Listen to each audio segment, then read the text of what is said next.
बिस्मिल्लाहिर्रहमानिर्रहीम। मैं एक पाकिस्तानी मुजाहिद जो ख़ुद को जहाद कश्मीर में शामिल कर चुका हूँ।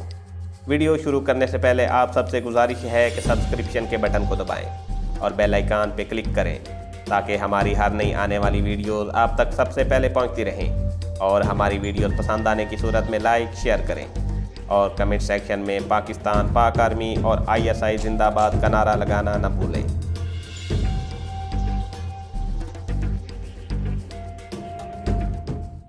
शिवाजी प्रोजेक्ट इसी पहाड़ी के अंदर है। हम सारे अंदर नहीं जाएंगे, सिर्फ मैं जाऊंगा, दूसरा कोई तरीका नहीं है। मैंने सरगोशी में कहा, तुम्हें हिफाजती छाता देने के लिए मैं तुम्हारे साथ जाऊंगा। कैप्टन तारिक ने बड़े गुस्से से सरगोशी में मुझे डांटते हुए कहा, ये मेरा ऑर्डर है। तुम लोग पीछे ड्रॉप जोन के खेत में मेरा इंतज़ार करोगे। कंप्यूटर बम मेरे पास है, मैं उसकी टेक्निक से वाकिफ़ हूँ। अगर प्रोजेक्ट मुझे ना मिला और मैं ज़िंदा बच गया तो तुम्हारे पास वापस आ जाऊँगा। तुम लोग मेरे जाने के बाद आध घंटे तक मेरा इंतज़ार करना। अगर मैं ना आया तो वापस निकलने की कोशिश करना। इतनी लंबी बात कैप्टन तारिक ने सरगोशी में जुमले तोड़ तोड़ कर कही थी और इस दौरान कमांडो सुल्तान झाड़ियों के ऊपर से आहनी गेट पर नज़र रखे हुए था कि कहीं उन तक हमारी सरगोशियों की आवाज़ भी ना पहुंच जाए। उसने ऑटोमेटिक शॉटगन संभाल रखी थी। हसन भट्ट ने कैप्टन तारिक से पूछा कि वो अंदर कैसे जाएगा। वहाँ 4 मुसल्लह संतरी पहरा दे रहे थे। कैप्टन तारिक ने कहा, मैं कोई तरकीब निकाल लूँगा, इसके सिवा कोई चारा नहीं है। इतने में ट्रक के इंजन की आवाज़ सुनाई दी। हम जल्दी से झाड़ियों की ओट में मज़ीद नीचे होकर बैठ गए। झाड़ियों की दूसरी तरफ झाड़ियों और आहनी गेट के दरमियान एक रास्ता बना हुआ था जो गेट के अंदर जाता था। मैं और कैप्टन तारिक ने सर ऊंचा करके देखा। एक बहुत बड़ा ट्रक एक तरफ से आया और हमारे करीब से होता हुआ गेट के सामने खड़ा हो गया। हमारी नज़रें ट्रक पर जमी हुई थी। जहाँ हम छुपे हुए थे, ट्रक वहाँ से 8-10 कदमों के फासले पर खड़ा था और उसने आहनी गेट को हमारी नज़रों से ओझल कर दिया था। ये ट्रक शायद भारी मशीनरी वगैरह लाने के काम आता होगा। ज़मीन से वो काफ़ी ऊंचा था और उसकी एक जानिब नीचे ट्रक के बड़े बड़े टायरों के पास एक बड़ी टैंकी बनी हुई थी। ये पेट्रोल की टैंकी ही हो सकती थी। हमारे देखते देखते ट्रक चल पड़ा और गेट में दाखिल हो गया। कैप्टन तारिक ने सरगोशी की, मौका हाथ से निकल गया है। मैं इस ट्रक के नीचे छुप कर भी अंदर दाखिल हो सकता था। मैंने फैसलाकुन लहजे में कैप्टन तारिक को सरगोशी में कहा, कैप्टन मैं तुम्हारे साथ जाऊंगा, ये मेरा आखिरी फैसला है। अंधेरे में कैप्टन तारिक ने अपनी चमकीली आंखों से मेरी तरफ देखा और फिर आहिस्ता से कहा, ठीक है। इसके बाद उसने सुल्तान और हसन भट्ट को पीछे की जानिब इशारा करते हुए सरगोशी में हुक्म दिया, तुम लोग पीछे निकल जाओ। अगर हमें ज़्यादा देर हो गई तो हमारा इंतज़ार न करना। गो। हुक्म मिलते ही कमांडो सुल्तान और हसन भट्ट पीछे को चले गए। जब तक वो रात की तारीकी में हमारी नज़रों से ओझल नहीं हो गए, हम उन्हें देखते रहे। गेट की तरफ से बड़े ट्रक के इंजन की गड़गड़ाहट करीब आने लगी। वही ट्रक गेट के अंदर से आहिस्ता आहिस्ता चलता बहराया और घूमकर जब हमारे करीब से यानी उन झाड़ियों के करीब से गुजरा जिनके पीछे हम छुपे हुए थे, तो हमने देखा कि ट्रक में 3 जिनाती साइज़ के बहुत बड़े बड़े ट्रांसफार्मर लदे हुए थे। ट्रक शोर मचाता गुजर गया। उस ट्रक के ज़रिए हम गेट के अंदर घुसने की कोशिश कर सकते थे, लेकिन ये सुनहरी मौका हमारे हाथ से निकल गया था। आहनी गेट बंद नहीं किया गया था। कैप्टन तारिक ने मेरे कान के करीब मुँह लाकर सरगोशी की, शायद कोई दूसरा ट्रक आ रहा है। हम सिर्फ 2 मिनट इंतज़ार करेंगे, फिर गेट के दाहिनी जानिब जाकर देखेंगे, शायद उधर से अंदर जाने का कोई रास्ता मिल जाए। कैप्टन तारिक ने खलाई पर बंधी हुई घड़ी की चमकीली सुइयों पर निगाह डाली और हम सरों को नीचे करके झाड़ियों के बिल्कुल साथ लगकर बैठ गए। मैं समझता हूँ कि किस्मत इस मिशन में हमारी बहुत मदद कर रही थी। अभी तक आहनी गेट के गार्ड्स को यह पता नहीं चला था कि सिग्नल पोस्ट के कैबिन वाले दोनों गार्ड्स को हम हलाक कर चुके हैं। उन लोगों को वहां जाकर लाशें देखने की ज़रूरत नहीं थी। अगर पोस्ट के कैबिन में से बाहर कोई फ़ोन आ जाता और उधर से कोई रिसीवर ना उठाता तो लाजमी तौर पर गेट वालों को खबर कर दी जाती कि जाकर चेक करो सिग्नल पोस्ट के गार्ड्स कहाँ गायब हो गए हैं। ये हमारी खुशकिस्मती थी कि अभी तक वहाँ बाहर कहीं से भी कोई टेलीफोन कॉल नहीं आई थी। मुझे भी और ख़ास तौर पर कैप्टन तारिक को इस संगीन सूरत हाल का एहसास था। इसी वजह से हम किसी भी एक्शन को ज़्यादा वक्त नहीं दे रहे थे। हमें वहाँ सिर्फ 2 मिनट तक ही इंतज़ार करना था। इस दौरान अगर वहाँ कोई दूसरा ट्रक न आता तो हमें वहाँ से रेंगते हुए निकलकर पहाड़ी के नशेब में अंदर जाने का कोई दूसरा रास्ता तलाश करना था। लेकिन एक ट्रक की आवाज़ आ गई। कैप्टन तारिक ने मेरे कंधे को आहिस्ता से दबाया। हमने झाड़ियों के ऊपर से सर निकाल कर दाएं तरफ देखा। एक ट्रक शोर मचाता छोटे बड़े पत्थरों पर उछलता चला आ रहा था। उसकी हेडलाइट्स बुझी हुई थीं, सिर्फ साइड लाइट्स ही रोशन थीं। अब हम ये दुआ मांग रहे थे कि ये ट्रक पहले ट्रक की तरह का बड़ा ट्रक हो और वो सीधा गेट में दाखिल ना हो जाए। ट्रक धड़ धड़ करता हमारे करीब से गुजरा तो ये ट्रक हमें पहले ट्रक से भी कुछ ज़्यादा बड़ा लगा। वो भी हमसे चंद कदमों के फासले पर पहुंचकर गेट के आगे जाकर रुक गया। शायद अंदर प्रोजेक्ट से कोई भारी मशीनरी किसी दूसरी जगह मुंतकिल की जा रही थी और हर ट्रक के ड्राइवर को कवायद ज़वाबत के मुताबिक अपने शनाख्ती कागजात चेक करवाने पड़ते थे। क्योंकि ये एक इंतहाई हसास और खुफिया प्रोजेक्ट था। ट्रक का इंजन चल रहा था। ट्रक की ड्राइविंग सीट वाली खिड़की पहले खुली और फिर ज़ोर से बंद हो गई। ड्राइवर उतरकर गेट के संतरियों के पास गया था। उसके वापस आने से पहले पहले हमें जो कुछ करना था कर गुजरना था। कैप्टन तारिक ने ट्रक की तरफ इशारा किया। आखिरी गेट हमारी निगाहों से ओझल था। हमारे और गेट के दरमियान भारी ट्रक खड़ा था। हमने अल्लाह का नाम लिया और झाड़ियों से निकलकर झुककर ट्रक की तरफ दबे पाँव मगर तेज़ तेज़ दौड़ते कैप्टन तारिक ट्रक के नीचे बनी हुई पेट्रोल की बड़ी टैंकी पर चढ़कर लेट गया। मुझे और तो कुछ ना सूझा, न ट्रक के नीचे कोई छुपने की दूसरी जगह नजर आई। ट्रक के नीचे पेट्रोल की टैंकी के अलावा सिर्फ बहुत बड़े पाए के बराबर उसका टाई राड था, जिस पर बैठने या छुपकर लेटने का सवाल ही पैदा नहीं होता था। मैंने उछलकर ट्रक के अंदर लटके हुए मोटे रस्से को पकड़ा और बड़ी एहतियात से अपने आप को ट्रक के अंदर गिरा दिया। मैं रस्सों के बहुत बड़े गुच्छे के ऊपर गिरा और गिरते ही मैं उसकी ओट में जितना छुप सकता था छुपकर बैठ गया। गेट की तरफ से फौजियों के बातें करने की आवाज़ें आ रही थीं। किसी ने हल्का सा कहका भी लगाया और अंग्रेज़ी ज़ुबान में कुछ कहा। इसके बाद ट्रक की ड्राइवर सीट की खिड़की खुली और ज़ोर से बंद हो गई। ट्रक ने ज़ोर से गरर गरर की और एक धचके से आगे को चल पड़ा। जब तक वो गेट के ऊपर लगी हुई बत्ती की रोशनी के नीचे से गुजरकर गेट के अंदर दाखिल नहीं हो गया, मेरा ऊपर का सांस ऊपर को ही रहा। ट्रक ऊपर से खुला था। उसकी तीनों जानिब लकड़ी के तख्ते ऊपर तक गए हुए थे। ट्रक एक गार में से आहिस्ता आहिस्ता गुजर रहा था। कार की छत ऊंची थी। दोनों जानिब दीवारों पर बिजली के बल्ब लगे थे, जिनकी रोशनी में छत के बाहर को निकले हुए पत्थर नजर आ रहे थे। ट्रक एक तरफ को घूम गया और उसकी रफ्तार बहुत हल्की हो गई। वो किसी जगह खड़ा होने वाला था। मैंने सर को बाहर निकालकर पीछे देखा। कार में कोई सिपाही वगैरह नहीं था। मैं नीचे उतर गया। मेरे उतरने के साथ ही कैप्टन तारिक ने भी अपने आप को पेट्रोल की टैंकी से नीचे ज़मीन पर गिरा दिया। हम पीछे को दौड़े। जहाँ ट्रक ने मोड़ काटा था वहाँ हमें एक जीना नीचे उतरता नजर आया। हम जल्दी से जीने की 3-4 सीढ़ियाँ उतर गए। यहाँ अंधेरा था। हम वहीं बैठ गए। मैंने कैप्टन तारिक से सरगोशी में कहा, मेरा ख्याल है प्रोजेक्ट आगे किसी जगह पर है। उसने सरगोशी में ही जवाब दिया, कुछ नहीं कहा जा सकता। नीचे उतर कर देखते हैं कि यहाँ क्या है। कैप्टन तारिक दबे पाँव सीढ़ियाँ उतरने लगा। मैं भी उसके पीछे था। जीने की आखिरी सीढ़ियों पर धुंधली सी रोशनी पड़ रही थी। कैप्टन तारिक ने मुझे वो रोशनी दिखाते हुए एक इशारा किया, जिसका मतलब था कि तुम यहीं ठहरो, मैं नीचे जाकर देखता हूँ। वो दीवार के साथ लगकर नीचे उतर गया। आखिरी सीढ़ी पर पहुंचकर उसने झुककर दाएं बाएं देखा, फिर मुझे नीचे आने का इशारा किया। मैं भी नीचे उतर गया। वहाँ एक छोटी सी कोठड़ी थी, जिसकी छत पर कमज़ोर पावर का बल्ब जल रहा था। दीवार के साथ लकड़ी के 3-4 खोखे और दरमियानी मेज़ पर लोहे की कुछ औजार वगैरह पड़े थे। मेज़ पर ही एक तरफ लोहे में सुराख डालने वाली ड्रिल लगी हुई थी। उस कोठड़ी का एक दरवाज़ा था जो कि बंद था। हम दबे पाँव दरवाजे के पास आए। पिस्तौल हमारे हाथों में थे। मैं कैप्टन तारिक के पीछे था। उसने दरवाजे को ज़रा सा आगे को धकेला। दरवाजे को अंदर से कुंडी नहीं लगी थी। दरवाजे को बाहर से भी चुटकी नहीं लगी हुई थी। वो थोड़ा सा खुल गया। खुलने से आवाज़ पैदा हुई। हम बिजली की तरह दरवाजे के दाएं बाएं हो गए। हमें खदशा था कि दरवाजे की आवाज़ सुनकर कोई ना कोई वहाँ ज़रूर आएगा, मगर वहाँ कोई ना आया। हमने दरवाजे की दराज में से झाँक कर दूसरी तरफ देखा। दूसरी तरफ जो कुछ हमने देखा उसे देखते ही रह गए। एक बहुत बड़ी मशीन जो बिजली के अजीम और हबशा ट्रांसफार्मर की शक्ल की थी, फर्श के वास्त में नस्ब था। उसके गिर्द फर्श से 2 फुट ऊंचा लोहे का जंगला बना हुआ था। मशीन में से 2 बड़े बड़े पाइप निकलकर ऊपर छत में घुसे हुए थे।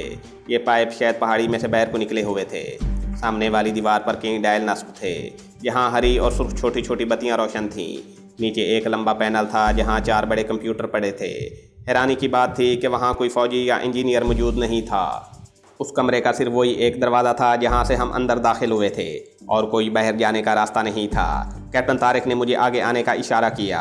हम उस देवकामत मशीन के पास जाकर उसका जायज़ा लेने लगे। अभी तक हमें कुछ मालूम नहीं हो सका था कि उस मशीन की नोयत क्या है और यही शिवाजी प्रोजेक्ट की सीक्रेट डिवाइस है या नहीं। मशीन के अंदर से बड़ी धीमी आवाज़ आ रही थी, जैसे अंदर कोई छोटा सा बिजली का डायनमो चल रहा हो। सीढ़ियों के ऊपर आदमियों के बातें करने और भारी बूटों की आवाज़ आई। ये लोग सीढ़ियाँ उतर रहे थे और तो कोई रास्ता नहीं था। हम कंप्यूटरों के पैनल की तरफ दौड़े। वहाँ लंबे पैनल के पीछे तारें बिछी हुई थीं। हम वहीं छुपकर बैठ गए। सीढ़ियाँ उतरकर आदमी अंदर आ गए। वो अंग्रेजी में बोल रहे थे। ये 2 आदमी थे। हम सर ऊपर करके उन्हें देख नहीं सकते थे। हमने पिस्तौलों पर अपनी गिरफ्त मजबूत कर ली थी और इशारों में एक दूसरे को बता दिया था कि अगर उन लोगों की हम पर नज़र पड़ गई तो फायरिंग शुरू कर देंगे। मगर ऐसा लगता था कि दोनों आदमी देवकामत मशीन के पास खड़े हो गए हैं। अब हमने उनकी गुफ्तगू पर कान लगा दिए। उनमें से एक का अंग्रेज़ी बोलने का लहजा बता रहा था कि वो किसी दूसरे मुल्क का है। वो इसराइली ही हो सकता था। दूसरे का लहजा हिंदुस्तानी था। उनकी बातों से हमें फ़ौरन पता चल गया कि यही वो शिवाजी प्रोजेक्ट की हमागीर हलाकत वाला प्लांट है जिसकी हमें तलाश थी। ये एक हैरानकुन और मुसर्रत अंगेज़ इंकशाफ था। इसका मतलब था कि हम अपने टारगेट के साए में छुपे हुए थे। उन दोनों को हमने अभी तक नहीं देखा था, लेकिन उनकी बातों से हमें अंदाज़ा हो गया था कि वो दोनों साइंसदान और इंजीनियर टाइप के आदमी हैं। उनमें से जो हिंदुस्तानी लहजे में अंग्रेज़ी बोल रहा था, उसने कहा, हमने प्रोजेक्ट कमांडर को कश्मीरी मुजाहिदीन के ज़मीन के अंदर और ज़मीन के ऊपर वाले सारे टारगेट रजिस्टर करवा दिए हैं। हमारी तरफ से किसी किस्म की ताख़ीर का सवाल ही पैदा नहीं होता। दूसरे आदमी ने, जो इसराइली लहजे में अंग्रेज़ी बोलता था, कहने लगा, हमारी तरफ से भी अब कोई देर नहीं है। अगर मिलिट्री हाई कमांड हमें कल सुबह रेड सिग्नल दे देता है तो हम उसी वक्त काउंटडाउन शुरू कर देंगे। मुजाहिदीन के तमाम ठिकाने जो हमें मिलिट्री इंटेलिजेंस ने दिए थे कंप्यूटर में फीड कर दिए गए हैं। हम अब सिर्फ रेड सिग्नल मिलने का ही इंतज़ार कर रहे हैं। हिंदुस्तानी इंजीनियर ने इसराइली साइंसदान से पूछा, क्या तुम्हें यकीन है कि इसका रिज़ल्ट वही होगा जो हमारी मिलिट्री हाई कमांड को बताया गया है? इसके जवाब में इसराइली साइंसदान ने कहा, उससे कहीं ज़्यादा तबाहकुन भी हो सकता है। इस डिवाइस को हमने मिस्र पर हमला करते वक्त आजमाया था और इसी की मदद से हमने मिस्र से सिनाई का सारा इलाका अपने कब्ज़े में भी कर लिया था और मिस्र को शिकस्त फाश भी दी थी। ये इसराइल का सबसे खुफिया हथियार है। इंडिया हमारा दोस्त है और पाकिस्तान हमारा मुश्तरका दुश्मन है, इसलिए हमने ये डिवाइस आप लोगों को दिया है। इस दौरान हमें ऐसी आवाज़ भी आ रही थी जैसे देवकामद मशीन में कोई चीज़ फिट की जा रही है। 2-3 सेकंड खामोशी रही। इसके बाद इसराइली साइंसदान या इंजीनियर की आवाज़ आई, सब ठीक हो गया है, आओ चलें। दोनों बातें करते जीने की तरफ बढ़ रहे थे। उनके सीढ़ियाँ चढ़ने की आवाज़ आई। वो सीढ़ियाँ चढ़ते हुए भी बातें कर रहे थे। जब उनकी बातों की आवाज़ें सुनाई देना बंद हो गईं तो कैप्टन तारिक ने पिस्तौल अपनी जैकेट की फ्रंट पॉकेट में डालते हुए धीमी आवाज़ में कहा, हमें अपना काम शुरू कर देना चाहिए। कुदरत ने हमें टारगेट के ऊपर पहुंचा दिया है। तुम मुझे कवर दो, मैं प्रोजेक्ट में डायनामाइट लगा रहा हूँ। कैप्टन तारिक ने इंतहाई धमाका खेल फौलादी डिस्क जेब से निकाली और काउंटर के पीछे से उठकर प्रोजेक्ट के देवकामद मशीन की ओट में चला गया। मैं पिस्तौल हाथ में लेकर इस पोजीशन में हो गया कि मेरा रुख सीढ़ियों वाले दरवाजे की तरफ था। उस लम्हे मुझे एहसास हुआ कि हम एक ऐसे ज्वालामुखी के दहाने पर बैठे हैं जो किसी भी वक्त फटकर हमें अपने अंदर निकल सकता है। मुझे कैप्टन तारिक नज़र नहीं आ रहा था, लेकिन किसी वक्त ऐसी आवाज़ आ जाती थी कि जैसे वो तार काट रहा है और धमाका खेल डिवाइस को किसी जगह खिसका कर लगाने की कोशिश कर रहा है। ये धमाका खेल डिवाइस मैग्नेटिक भी थी और ये लोहे के साथ फ़ौरन चिपक जाती थी, लेकिन कैप्टन तारिक शायद उसे मशीन के अंदर किसी ऐसी जगह दाखिल करके लगाना चाहता था जहां जब वो फटे तो शिवाजी प्रोजेक्ट की इस देव हेकल मशीन के पुर्जे उड़ जाएं। मेरे दिल की धड़कन लम्हा बलम्हा तेज़ हो रही थी। ऊपर से किसी भी वक्त कोई नीचे आ सकता था, लेकिन ये प्लांट उन लोगों ने अपनी तरफ से एक ऐसी महफूज जगह पर नस्ब किया था जहाँ उनके ख्याल में कोई चिड़िया भी पर नहीं मार सकती थी, इसलिए इसकी हिफाजत की इतनी ज़्यादा ज़रूरत नहीं समझी गई थी। इसके बावजूद कुछ भी हो सकता था। कोई भी फौजी या इंजीनियर वगैरह किसी काम के लिए नीचे आ सकता था। कैप्टन तारिक देर लगा रहा था। मैंने सरगोशी में कहा, कैप्टन कितनी देर है? कैप्टन तारिक ने बड़े गुस्से में मुझे खामोश रहने को कहा। मैं चुप हो गया। बड़ा नाजुक वक्त था। एक एक लम्हा क़यामत का लम्हा बनकर गुजर रहा था। कैप्टन तारिक दौड़कर मेरे पास आकर काउंटर के पीछे बैठ गया और सरगोशी में कहने लगा, मैंने बम लगा दिया है, बटन दबाकर इसका काउंट डाउन पर ऑन कर दिया है। अब हमें वापस निकल जाना था, लेकिन हम अलग अलग होकर निकलेंगे। कैसे निकलेंगे? इसके लिए हमें अपनी अपनी अकल इस्तेमाल करनी होगी और अपनी अपनी किस्मत आजमानी होगी। मैं पहले जाता हूँ। आधे घंटे बाद यहाँ एक क़यामत का धमाका होगा। हमें आधे घंटे के अंदर अंदर ड्रॉप जोन के खेतों में पहुंचकर अपने दूसरे साथियों से मिलाप करना और उन्हें साथ लेकर इस इलाके से जितनी दूर निकल सकते हैं निकल जाना होगा। खुदा हाफिज़, अगर ज़िंदा रहे तो मिलेंगे। ये कहकर कैप्टन तारिक सीढ़ियों की तरफ बढ़ा और दबे पांव सीढ़ियाँ चढ़ गया। वो मुझे उस पोजीशन में छोड़ गया था कि मेरी समझ में कुछ नहीं आ रहा था कि मुझे क्या करना चाहिए। मुझे यकीन नहीं था कि मैं वहाँ से ज़िंदा सलामत बाहर निकल सकूँगा। हमें हर हालत में आनी गेट में से गुजरना था और वहाँ मुसल्लह भारतीय कमांडो पहरा भी दे रहे थे। वहाँ रोशनी भी थी। उनकी आंखों में धूल झोंक कर बाहर निकलना कोई आसान बात नहीं थी। मुझे कैप्टन तारिक की भी फिक्र थी कि वो कैसे बाहर निकलेगा, क्योंकि वहाँ सिवाय आनी गेट के बाहर निकलने का और कोई रास्ता नहीं था।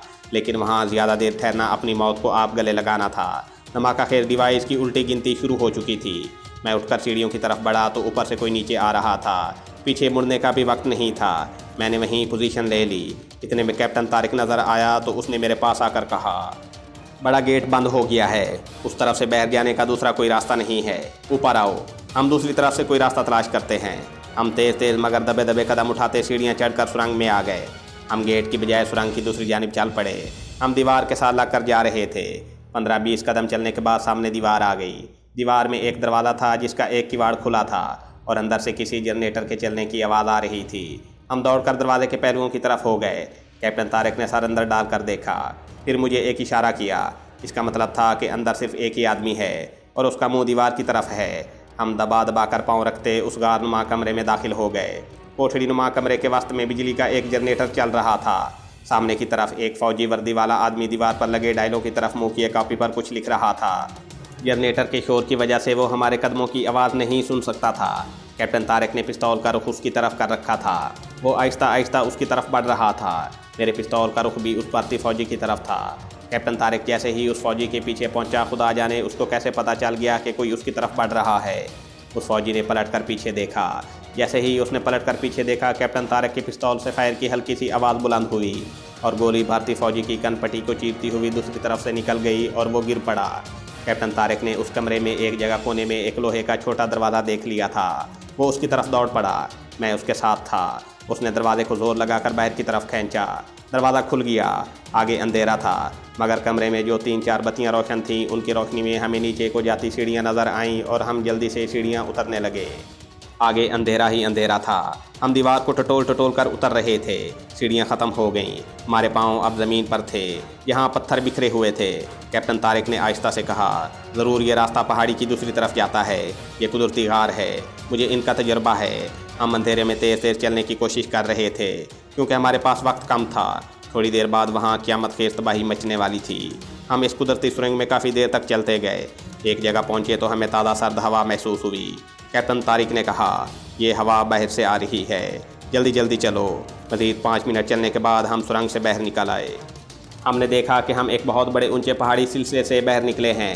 रात के सर्द अंधेरे में सितारों की ठिठुरती धुंध में बड़ी छोटी पहाड़ियाँ एक दूसरे के साथ साथ जुड़ी हुई थीं। कैप्टन तारिक ने घड़ी पर निगाह डालकर कहा, सिकंदर अली, काउंटडाउन के हिसाब से सिर्फ 15 मिनट बाकी रह गए हैं। मैंने पूछा, यहाँ से ड्रॉप जोन किस तरफ होगा? हमने हसन भट्ट और सुल्तान को ड्रॉप जोन के खेतों में बैठकर हमारा इंतज़ार करने को कहा था। कैप्टन तारिक ने मेरा बाजू पकड़ते हुए कहा, उधर जाने का वक्त नहीं रहा। वो भी इस वक्त वहाँ से निकल चुके होंगे। दौड़ो। और कैप्टन तारिक आप दौड़ते हुए मुझे भी अपने साथ दौड़ाने लगा। तब मुझे ख्याल आ गया कि तारिक ने सुल्तान और हसन भट्ट को हिदायत की थी कि एक ख़ास वक्त तक हमारा इंतज़ार किया जाए। अगर हमें आने में देर हो जाए तो उन्हें आज खुद वहाँ से निकल जाना चाहिए। हम शिवाजी प्रोजेक्ट की पहाड़ी ढलानों से बहुत दूर निकल आए थे और यहाँ हमें बारूदी सुरंगों का डर नहीं था। हमारे माइंस डिटेक्टर भी हमारी जेबों में खामोश थे। इसके बावजूद जिस किस्म की तबाहकुन धमाका खेल डिवाइस हम शिवाजी प्रोजेक्ट के प्लांट पर लगा आए थे, कैप्टन तारिक के मुताबिक वो एक महदूद हल्के के एटम बम से कम नहीं थी। ये ताकतवर तरीन और जदीद तरीन धमाके से फटने वाली ईजाद थी, जिसकी ताकत गैर मुल्की आर्सनल फैक्ट्री के चीफ डायरेक्टर के मुताबिक 500 अमरीकी क्रूज मिसाइलों जितनी थी। हम पहाड़ियों के निशेब से निकलकर एक दूसरी पहाड़ी के दामन में आए तो अचानक हमारे जैकेटों के अंदर माइंस डिटेक्टरों ने बोलना शुरू कर दिया। हम एकदम से वहीं रुक गए। तारिक ने कहा, पीछे की तरफ चलो, सामने बारूदी सुरंगें लगी हैं। हम उल्टे पांव दौड़ पड़े और निस दायरे का चक्कर लगाते हुए एक घाटी के किनारे किनारे होकर दूसरी तरफ वादी में जाने की कोशिश कर रहे थे कि अचानक फिजा में एक दूसरे के आगे पीछे 2 रोशनी राउंड फायर हुए और हर तरफ दिन की तरह रोशनी फैल गई। हम वहीं झाड़ियों के पास बैठ गए। दुश्मन को हमारा पता तो नहीं चल गया। ये कहकर कैप्टन तारिक ने घड़ी की तरफ देखा और कहने लगा, सिर्फ 7 मिनट बाकी रह गए हैं। या मेरे मौला, हमारी लाज रख लेना। रोशनी के गोले छोटे छोटे पैराशूटों के साथ आहिस्ता आहिस्ता नीचे आ रहे थे। जब वो नीचे आकर बुझ गए तो पहाड़ियों और वादी में एक बार फिर अंधेरा छा गया। एक और रोशनी राउंड फायर हुआ और इसके साथ ही मशीन गन का बरस्ट फायर हुआ। फिर दूसरा बरस्ट फायर हुआ। 4 और 4 8 शॉट गनों के फायर हुए। कैप्टन तारिक बोला, ये हमारी शॉट गनों के फायर हैं। हसन भट्ट और सुल्तान ज़रूर फंस गए हैं, लेकिन फ़िक्र नहीं, वो निकल आएंगे। धमाका होने में थोड़ा ही वक्त रह गया है। खुदा करे कि इतनी देर में हमारे दोनों मुजाहिद उस इलाके से दूर निकल जाएं। फायरिंग की आवाज़ें हमारी दाहिनी जानिब से आ रही थीं। फिर एक के बाद दीगरे 6 धमाके ग्रेनेडों के हुए। इसके बाद 2 और रोशनी राउंड फायर हुए और सारी वादी रोशन हो गई। कैप्टन तारिक बोला, यहाँ से निकल चलो, वो लोग निकल आएंगे। और हम झुके झुके एक तरफ को दौड़ पड़े। कैप्टन तारिक ने सामने एक टीले की तरफ इशारा किया और दौड़ते दौड़ते बोला, हम उस टीले की आड़ में हो जाएंगे। उसकी घड़ी के मुताबिक हमारे वहाँ तक पहुँचते शिवाजी प्रोजेक्ट के ज्वालामुखी ने फट जाना था। हम अंधेरे में झाड़ियों से उलझे भगे चले जा रहे थे। जैसे ही हम टीले के पास पहुँचे, कैप्टन तारिक ने टीले की दूसरी जानिब छलांग लगा दी। मैंने भी ऐसा ही किया। हम तरीकी में झाड़ियों पर जाकर गिरे। हमारे सांस फूले हुए थे। तारिक ने कहा, सर ऊपर ना उठाना, धमाका किसी भी वक्त हो सकता है। कानों में उंगलियां ठूंस लो। अभी उसने जुमला पूरा ही किया था कि रात तेज़ रोशनी से एकदम सफ़ेद हो गई। एक गड़गड़ाहट की आवाज़ के साथ ज़मीन ऊपर नीचे हुई और फिर एक धमाका हुआ। हमने कानों में उंगलियां दे रखी थीं। इसके बावजूद धमाके की गरज इतनी शदीद थी कि जैसे आसमान अपने सारे चांद सितारों समेत अचानक ज़मीन पर आन गिरा हो। ज़मीन को ज़लज़ले के झटके लग रहे थे। वो आगे पीछे ऊपर नीचे हो रही थी। आसमान का रंग कभी सफ़ेद, कभी नीला और कभी सुर्ख हो जाता था। कैप्टन तारिक ने मेरा हाथ थाम कर दबाया और पूरे जोश से नारा लगाया, अल्लाहु अकबर, अल्लाहु अकबर। हमने एक बार फिर उठकर दौड़ना शुरू कर दिया। एक जगह ढलान पर से तकरीबन लुढ़कते हुए हम नीचे आए तो वहाँ एक पहाड़ी रास्ता आसमान पर धमाकों की चमक की रोशनी में साफ नज़र आ रहा था। कैप्टन तारिक ने कहा, हम ठीक समत को जा रहे हैं। हम पहाड़ी रास्ते पर उतरकर मगरिब की तरफ चलने लगे। कुछ दूर तेज़ तेज़ चलने के बाद हम एक घाटी में उतर गए। हम ऐसे पहाड़ी रास्तों से जा रहे थे जो शॉर्टकट यानी करीबी और खुफिया रास्ते थे, और ये मुजाहिदीन ने हंगामी हालात में अपनी आमदोरफ्त के लिए दरियाफ्त किए हुए थे। हम अपनी कमांडो वर्दियों में ही थे और जो असलहा हम लेकर चले थे वो हमारे पास ही था। हमें असलहा इस्तेमाल की नौबत नहीं आई थी, सिर्फ पिस्तौल को हमने इस्तेमाल किया था। घाटियों, दर्रों और खड्डों और नालों से गुजरते हुए हम अपने खुफिया ठिकाने पर पहुंच गए। वहां पहुंचकर मालूम हुआ कि हसन भट्ट और कमांडो सुल्तान अभी तक नहीं पहुंचे। हमें उनकी फ़िक्र हुई, लेकिन यकीन था कि अगर वो ज़िंदा बच गए हैं तो ज़रूर निकल आएंगे। मुजाहिदीन ने हमें मिशन की कामयाबी की मुबारकबाद दी और सब हमें गले लग कर मिले, और हमने नमाज शुक्राना अदा करके अल्लाह ताला का शुक्र अदा किया।